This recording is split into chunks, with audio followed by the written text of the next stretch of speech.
Conquérant pacifique. Chapitre 39. Le procès de Césarée. 5 jours après l'arrivée de Paul à Césarée, ses accusateurs vinrent de Jérusalem, accompagnés de Tertulle, orateur qu'ils avaient pris comme avocat conseil. Le cas de Paul permettait un rapide interrogatoire. L'inculpé fut amené au prétoire, et Tertulle se mit à l'accuser.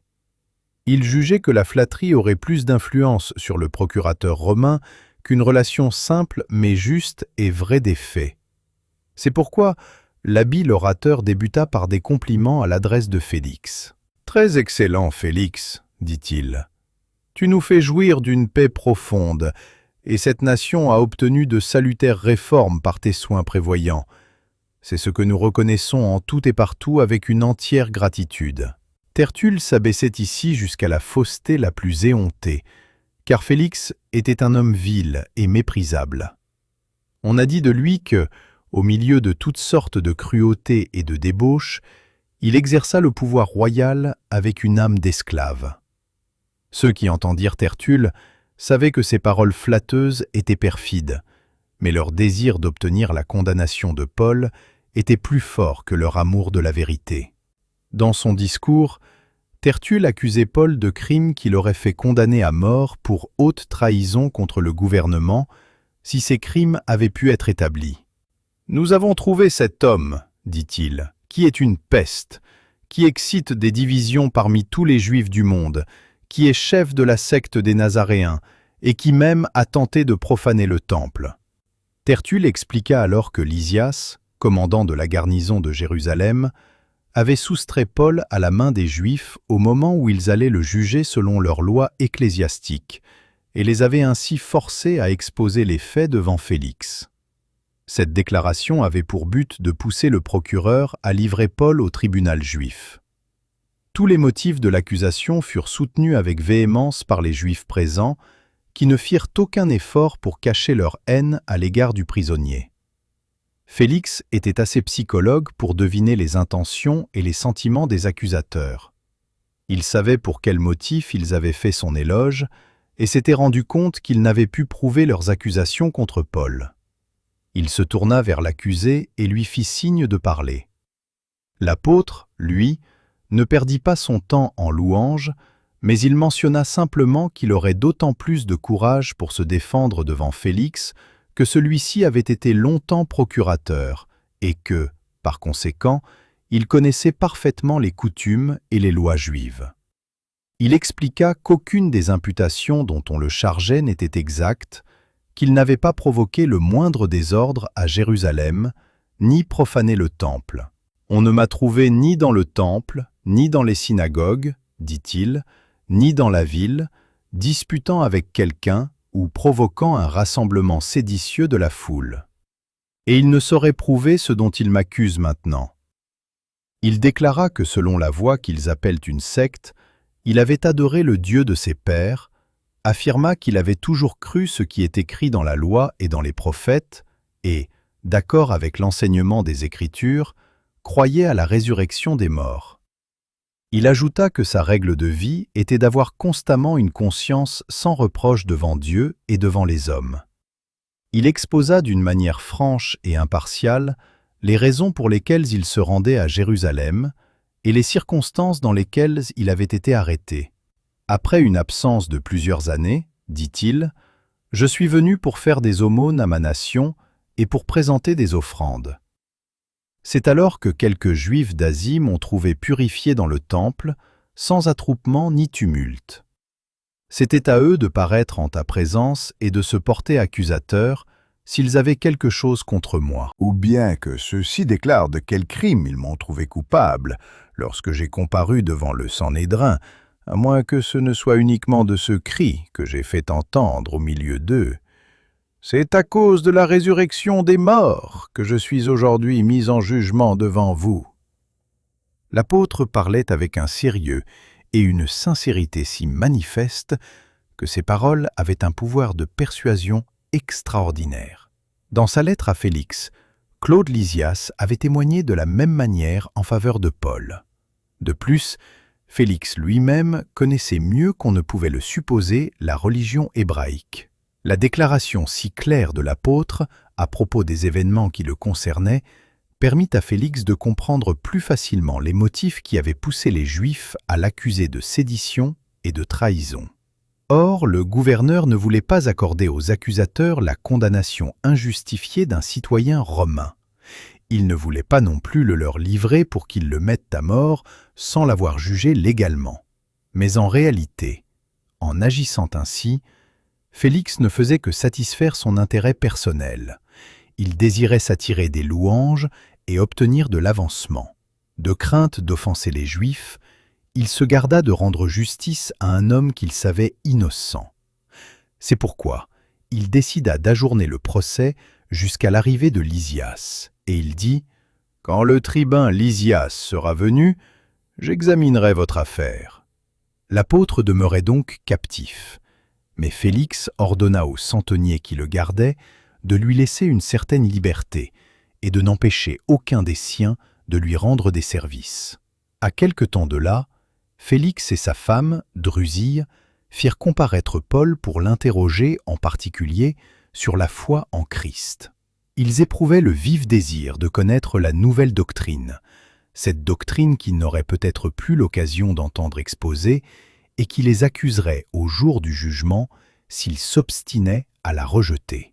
Paul vit là une occasion vraiment providentielle et fit tout pour l'exploiter. Il savait qu'il se trouvait en présence de celui qui avait tout pouvoir pour le mettre à mort ou pour le libérer. Et pourtant, il n'adressa pas à Félix et à Drusille des louanges ou des flatteries. Ces paroles, il en était sûr, leur apporteraient une odeur de vie ou de mort. Mettant de côté toute considération personnelle, l'apôtre chercha à faire naître en eux le sentiment du danger qu'ils couraient. Paul se rendait compte que l'Évangile avait des droits sur tous ceux qui l'écoutaient, et qu'un jour, Félix et Drusille seraient, ou parmi les êtres purs et les saints autour du grand trône blanc, ou parmi ceux à qui le Seigneur dira « Retirez-vous de moi, vous qui commettez l'iniquité ». Il était persuadé qu'il rencontrerait chacun de ses auditeurs à la barre du tribunal céleste, et que lui, Paul, devrait répondre alors, non seulement de toutes ses paroles et de tous ses actes, mais aussi de l'esprit qui les avait animés. Félix était si violent et si cruel que rares étaient ceux qui, avant Paul, avaient osé lui dire que sa conduite et son caractère n'étaient pas irréprochables. Mais l'apôtre n'avait pas peur des hommes. Il déclara ouvertement sa foi dans le Christ et en donna les raisons. Il fut ainsi amené à parler spécialement des vertus qui sont essentielles aux chrétiens, vertus dont le couple arrogant devant lequel il se tenait était privé d'une façon notoire. Il dépeignait à Félix et à Drusille le caractère de Dieu, sa justice, sa droiture, son équité, ainsi que la nature de sa loi. Il leur expliqua avec une clarté persuasive que le devoir de l'homme consiste à vivre dans la sobriété et la tempérance, à placer ses passions sous le contrôle de la raison, selon la loi de Dieu, et à conserver ses facultés physiques et morales en bonne forme.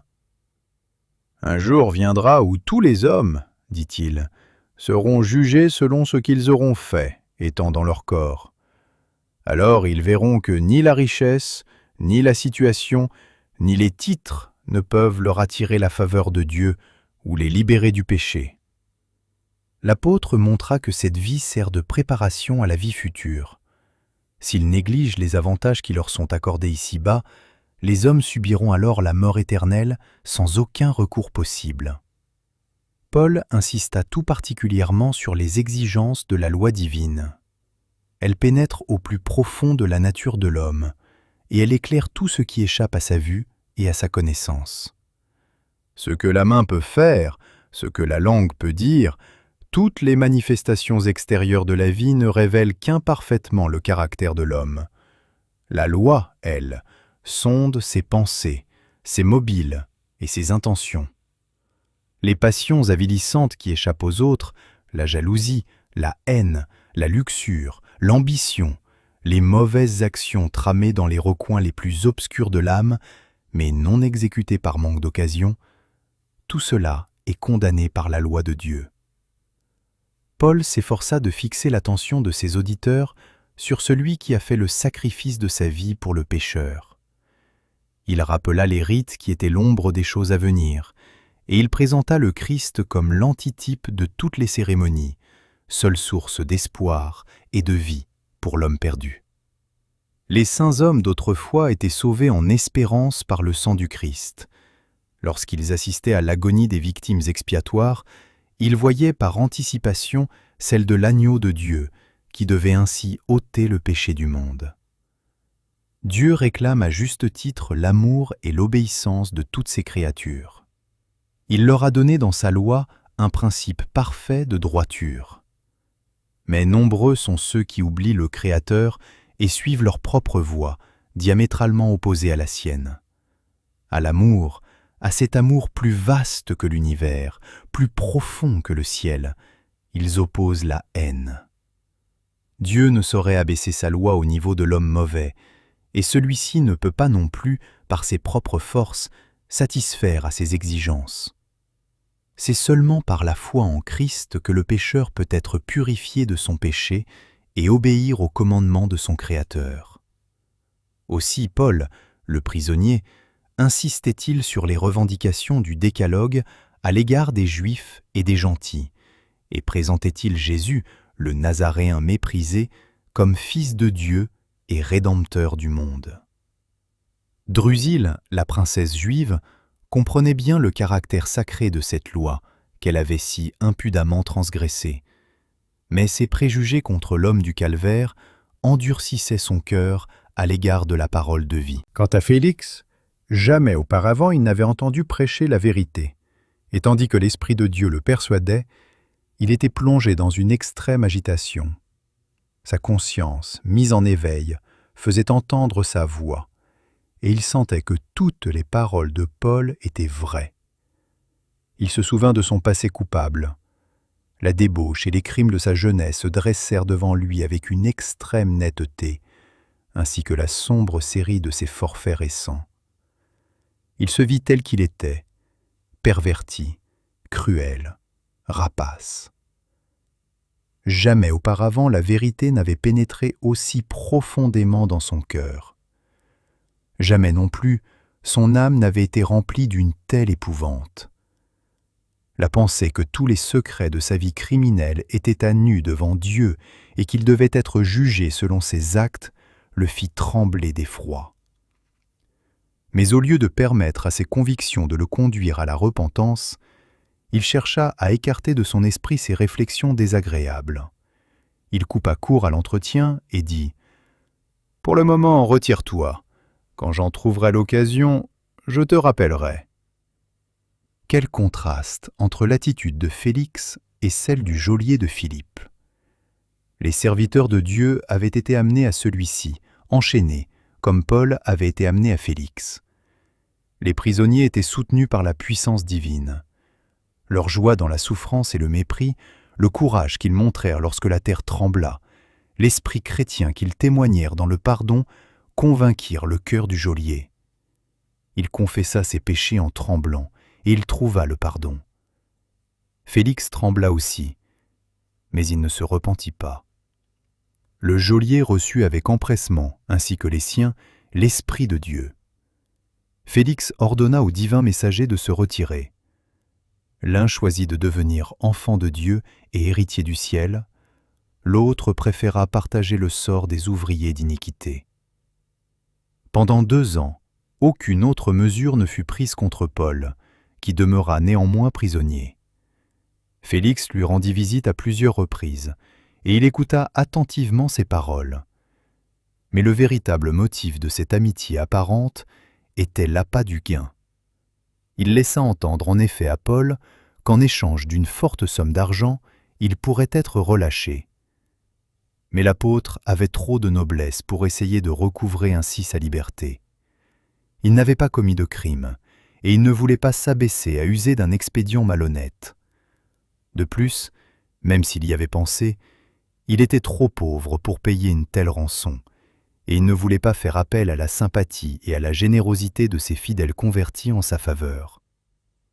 Paul savait qu'il était entre les mains de Dieu, et il ne voulait pas s'immiscer dans ses plans à son sujet. Félix fut finalement rappelé à Rome à cause des injustices flagrantes qu'il avait fait subir aux Juifs. Avant de quitter Césarée, le procurateur, dans le désir de plaire aux Juifs, leur permit de retenir Paul prisonnier. Mais Félix ne réussit pas à reconquérir leur confiance. Il tomba en disgrâce et Festus lui succéda. Un rayon de lumière avait brillé du ciel dans le cœur de Félix quand Paul lui avait parlé de justice, de tempérance et de jugement à venir. Cette occasion suscitée par Dieu lui avait permis de connaître son péché et de s'en repentir. Mais il dit au messager divin : « Pour le moment, retire-toi.